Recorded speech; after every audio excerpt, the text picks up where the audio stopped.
Laws of motion. काफी time के लिए सारे साइंटिस्ट में it was a huge confusion that what actually causes motion until these two very great people, Galileo Galilei and Isaac Newton, came with their beautiful approach to study motion. And Isaac Newton ने तो 3 fundamental laws of motion भी दिए हैं that form the base for classical mechanics. Up now, in order to understand motion, let's first study about the balanced and unbalanced forces. For example, एक ये object है, अगर मुझे इसे मूव करना है लेकिन मैं फोर्स लगा रही हूं इस डायरेक्शन में और इस डायरेक्शन में और इक्वल अमाउंट ऑफ फोर्स लगा रही हूं 5 न्यूटन एंड 5 न्यूटन, तो क्या ये ऑब्जेक्ट मूव करेगा? बिल्कुल भी नहीं, क्योंकि ये दोनों ही फोर्स बैलेंस्ड हैं। It means equal in magnitude and opposite in direction, और बैलेंस्ड फोर्सेस किसी भी ऑब्जेक्ट का मोशन नहीं करते हैं।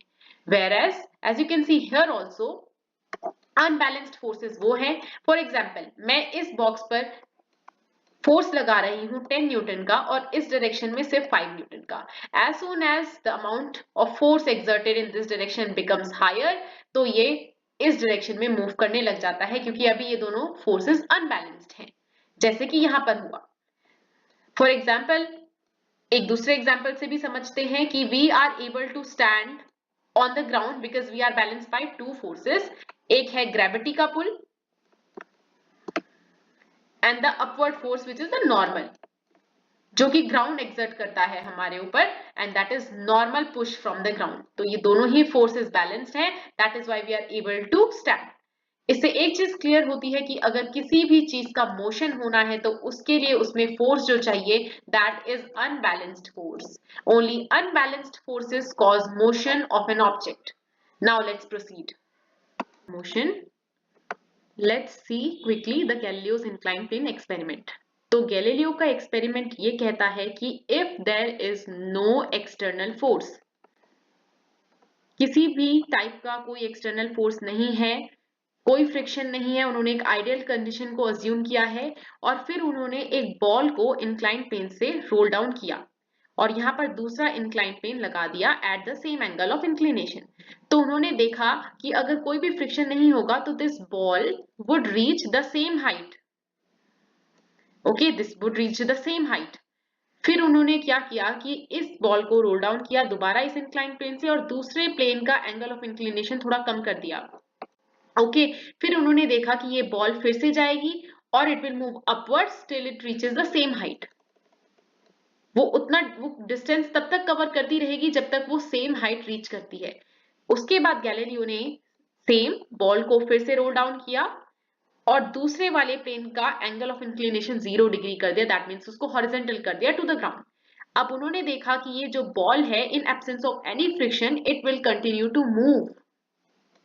Okay, it will continue to move in order to reach the same height. जहां से इसे छोड़ा गया था उस हाइट को रीच करने की कोशिश में ये बॉल कंटिन्यू मूव करती रहेगी forever if there is no external force acting on this object. तो गैलीलियो का ये एक्सपेरिमेंट था, इसी को न्यूटन ने भी स्टडी किया और उसके बाद उन्होंने अपने कुछ लॉज दिए। तो let's first study Newton's first law of motion, that is also known as the law of inertia, which we will see why. So it states that Newton's first law of motion states that an object remains in state of rest, that is an object which is at rest will continue to be at rest, or an object which is in uniform motion along a straight line will continue its uniform motion along that particular straight line unless an external force comes into play and stops that body or causes that body to move. Okay, यानी कि कोई चीज अगर rest कर रही है, rest में है, तो वो अपनी उस पोजीशन में ही रहेगी और कोई चीज मूव कर रही है तो वो मूव ही करती रहेगी unless an external force comes और उस बॉडी को वो या तो मूव करता है या तो उस बॉडी को स्टॉप करता है। ओके, इसको लॉ ऑफ इनर्शिया इसलिए बोलते हैं क्योंकि हर बॉडी की एक नेचुरल टेंडेंसी होती है to resist motion. Any body in this universe does not like to change its state of motion, and for that objects have this natural tendency to resist the motion that is known as inertia. That is why Newton's first law of motion is also known as law of inertia. तो inertia की वजह से कोई भी body अपनी original state of motion को change नहीं करना चाहती है। ये तो है इनर्शिया। और एक होता है हमारे पास mass. Now mass is the measure of inertia. For example, अगर हमारे पास कोई एक छोटा सा बॉल है, this is a small football, it is easy to kick this football, right? If we kick it, it will easily move. But if we have this huge stone and if we try to kick it, it is quite difficult because it has larger mass. So its tendency to resist motion is also larger, that is its inertia is also larger. This is the difference between mass and inertia, that inertia is the tendency of an object to resist motion, whereas mass is the name given to the measure of inertia. Okay, greater the mass, greater the inertia of that object. Now let's see the application of Newton's law of motion in our everyday life. आपने देखा होगा when we are sitting in a car and suddenly brakes are applied, we tend to move forward. Right? एक झटका महसूस होता है आगे की तरफ, because when the car is in the motion, our body in contact with the car is also in the state of motion. अभी car अचानक से रुक गई है, but our body will continue to move due to Newton's first law. It will resist change in its original state of motion. That is why हमें आगे को झटका लगता है. Now इसका ठीक उल्टा एक्सपीरियंस हमें तब होता है when we are standing in a bus और अभी बस रुकी हुई है.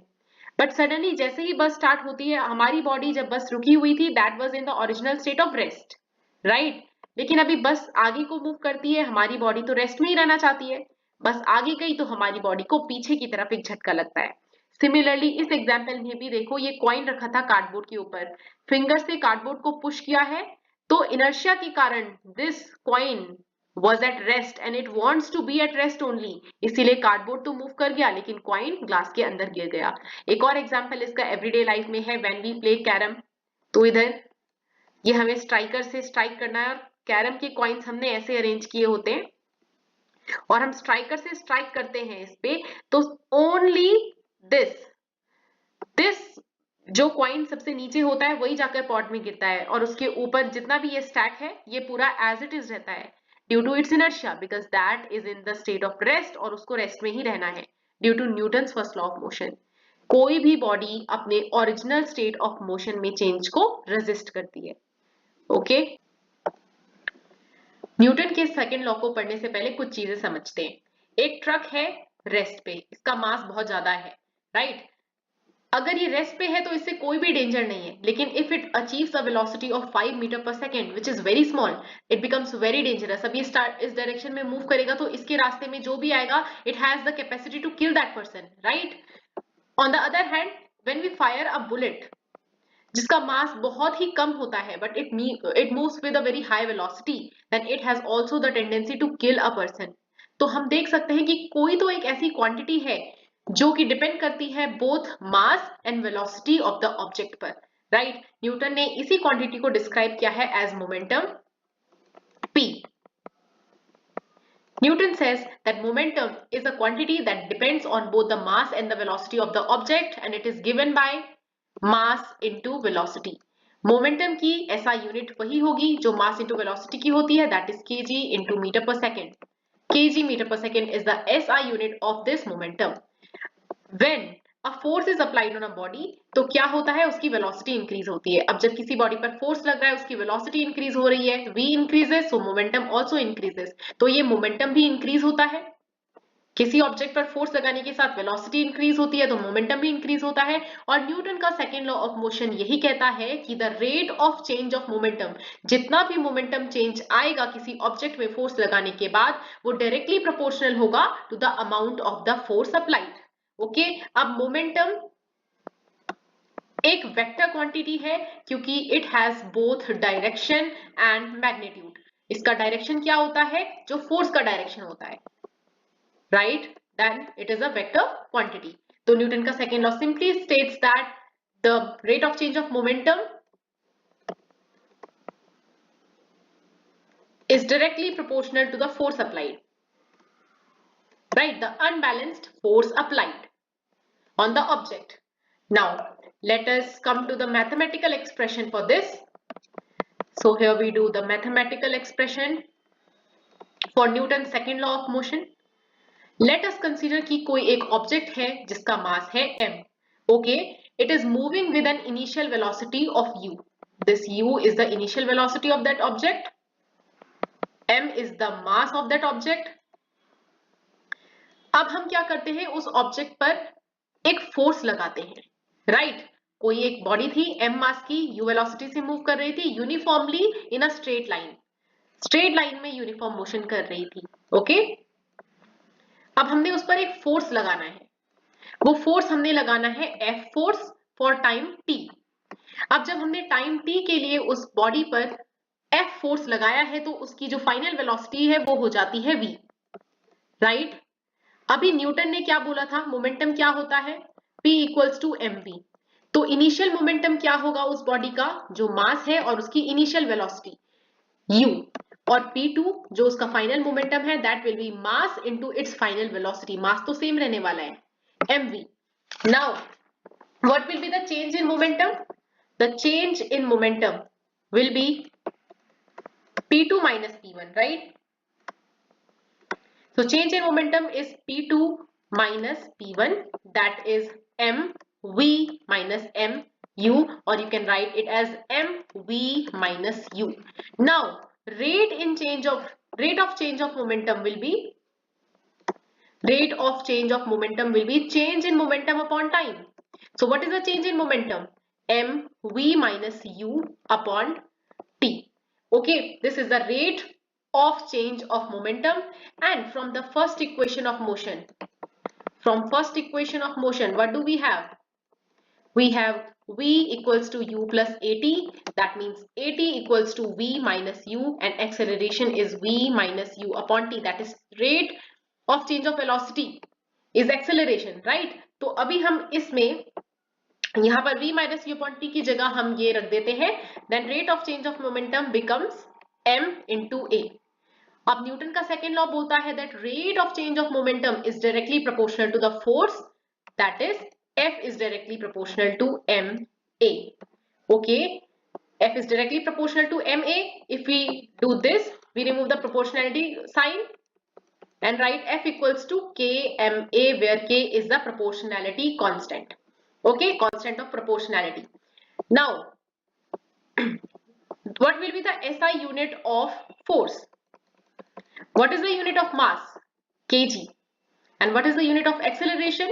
Meter per second square. So the SI unit of force is going to be kg meter per second square, which is also known as Newton. Newton is the SI unit of force. Correct? Now let us come to one unit of force. What will be the one unit of force? When this force becomes one unit, this k will be 1. Okay, this is one unit of force. Mass will be 1 kg and acceleration will be 1 meter per second square. That means we can say that 1 unit of force or 1 Newton of force is the amount of the force that produces an acceleration of 1 meter per second square on an object that measures 1 kg, that weighs 1 kg. Okay, किसी object पर जो कि 1 kilogram की है उस पर 1 metre per second square का acceleration जो फोर्स लगा देता है, that is 1 unit of force, which is 1 newton of force. Now let's come to the application of Newton second law of motion in a day to day life. Playground पर cricket खेलते समय जो player होता है उसकी तरफ fast moving ball आती है तो वो उसको कैच कैसे करता है? वो स्लोली अपने हैंड्स को बैकवर्ड्स ले जाता है और फिर उसको कैच करता है, राइट?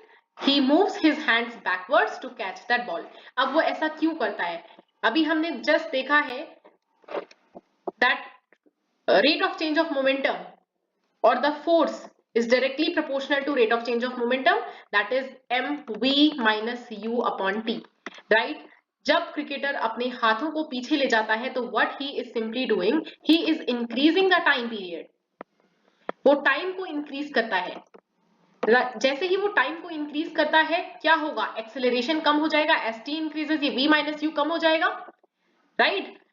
अब ये v माइनस यू कम हो गया तो फोर्स कम हो जाएगा. That means force required to catch that ball will be lower now. अब क्रिकेटर को कम फोर्स लगाना पड़ेगा उस बॉल को कैच करने के लिए and he will not be injured, right. On the other hand अगर वो उस बॉल को बहुत जल्दी कैच कर लेता, अपने हाथों को बिल्कुल पीछे नहीं ले जाता, तो टाइम पीरियड बहुत शॉर्ट होता, जिसके कारण फोर्स बढ़ जाता और ग्रेटर अमाउंट ऑफ फोर्स लगाना पड़ता बॉल को कैच करने के लिए और इंजरीज के चांसेस हो सकते थे। तो this is the example of Newton second law of motion in a day to day life. Now coming to Newton's third law of motion that says that every action has equal and opposite reaction. Right? To every action there is an equal and opposite reaction. इसका मतलब if an object exerts a force on another object, तो ये दूसरी object भी उस पहली object पर उतने ही amount का force exert करती है in opposite direction. Right? Equal in magnitude. जो दोनों forces होते हैं action और reaction के, वो होते हैं equal in magnitude and opposite in direction. Opposite in direction. जैसे कि यहाँ पर एक एग्जांपल दिया है गन रिकॉइल का। सपोज एक पर्सन इस गन को यहाँ पर लेकर खड़ा है और वो फायर करता है, तो गन जो बुलेट है उस पर एक्सीलरेटिंग फोर्स लगेगा और वो फॉरवर्ड डायरेक्शन में मूव करेगी। जैसे ही वो फॉरवर्ड डायरेक्शन में किसी फोर्स के साथ मूव करती है, उतना ही फोर्स वो इस गन पर भी एक्सर्ट करेगी और जो इस गन को लेकर यहाँ पर खड़े हैं उनके शोल्डर पर एक झटका उन्हें महसूस होगा in the backwards direction, right. इसके कुछ और एग्जांपल्स हैं, जैसे ये लड़का ट्राई कर रहा है ऊपर जाने का इस बोट से, तो ये क्या करता है, he pushes the boat with his leg और ये बोट भी उसको फिर ऊपर पुश करती है इक्वल अमाउंट ऑफ फोर्स के साथ और ही is able to come to this side. Okay, ऐसा ही रॉकेट प्रोपल्शन में भी होता है। रॉकेट प्रोपल्शन में यहाँ पर गैसेस होती हैं जो कि एक फोर्स एक्सर्ट करती है इन द डाउनवर्ड डायरेक्शन और उतने ही मैग्नीट्यूड के साथ फिर ये अपवर्ड डायरेक्शन में फोर्स एक्सर्ट होता है, rocket is able to move up. अब इसमें एक बहुत इंपॉर्टेंट चीज है कि ये जो फोर्सेस होते हैं एक्शन और रिएक्शन के, किसी भी एक फोर्स को आप एक्शन बोल सकते हो और दूसरा वाला रिएक्शन हो जाता है, ये हमेशा मैग्नीट्यूड में तो इक्वल होते हैं लेकिन ये दो बॉडीज पे लगते हैं, है ना, दो बॉडीज पे लगते हैं, मैग्नीट्यूड में इक्वल होते हैं लेकिन एक्सेलरेशन दोनों बॉडीज पर सेम प्रोड्यूस नहीं करते, द एक्सेलरेशन इज डिफरेंट। अब ऐसा क्यों होता है, F equals to ma, force तो सेम ही रहने वाला है ना दोनों बॉडीज पे, इक्वल इन मैग्नीट्यूड, तो एक बॉडी का मास कम होगा, जिस बॉडी का मास कम होगा तो उसका एक्सेलरेशन ज्यादा होगा और जिस बॉडी का मास ज्यादा होगा उसका एक्सेलरेशन कम होगा, राइट, क्योंकि फोर्स सेम है। इसीलिए जब ये गन रिकॉइल होता है बुलेट का एक्सेलरेशन बहुत ज्यादा है क्योंकि उसका मास कम है और गन का जो रिकॉइल वाला है उसका एक्सेलरेशन कम हो जाता है क्योंकि गन का मास ज्यादा है। ओके, तो एक्सेलरेशन जो दो डिफरेंट बॉडीज पे प्रोड्यूस होता है वो इक्वल नहीं होता है, लेकिन दोनों फोर्सेस एक्शन और रिएक्शन के मैग्नीट्यूड में इक्वल होते हैं और डायरेक्शन में अपोजिट होते हैं। So I hope third law of motion is also clear.